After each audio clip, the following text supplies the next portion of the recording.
ମହିଷାସଥର। ତୁ ମୋର ମୌନ ସମାହିତ ଅନ୍ତରାତ୍ମାକୁ ମୋହିନୀ ଦୃଶ୍ୟ ସମ୍ଭାରର ଐଶ୍ୱର୍ଯ୍ୟାବଳୀକୁ ଦେଖାଇଲୁ।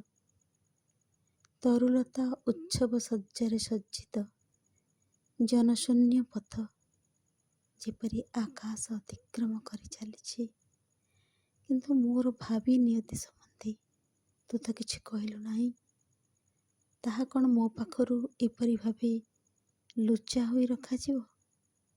ଆହୁରି ମଧ୍ୟ ଚତୁର୍ଦିଗରେ ଚେରି ବୃକ୍ଷ ସବୁ ଦେଖୁଛି, ତାର ପୁଷ୍ପ ମଧ୍ୟରେ ତୁ ଭରି ଦେଇଛୁ ଏକ ଅପରୂପ ଗୁଣ। ସେମାନେ ଯେପରି କହୁଛନ୍ତି ଏକମାତ୍ର ତୁ ହିଁ ରହିଛୁ। ସେମାନେ ବହନ କରି ଆଣୁଛନ୍ତି ଭଗବାନଙ୍କର ସ୍ମିତ ହାସ୍ୟ। ମୋର ଦେହ ଶାନ୍ତ, ଅନ୍ତରାତ୍ମା ବିକଶିତ। କି ଯାଦୁ ତୁ ଭରି ଦେଇଛୁ ଏହି ପୁଷ୍ପିତ ତରୁରାଜି ମଧ୍ୟରେ।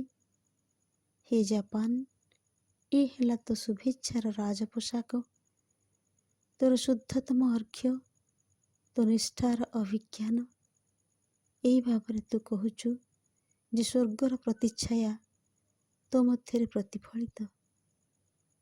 ଦେବଦାରୁ ବୃକ୍ଷାଚ୍ଛାଦିତ ସମୁଚ୍ଚ ପର୍ବତମାଳା ତଥା କର୍ଷିତ କେଦାରପୂର୍ଣ୍ଣ ଉପତ୍ୟକାରେ ପରିଶୋଭିତ ଅପରୂପ ଶୋଭାର ଦେଶକୁ ଦେଖ।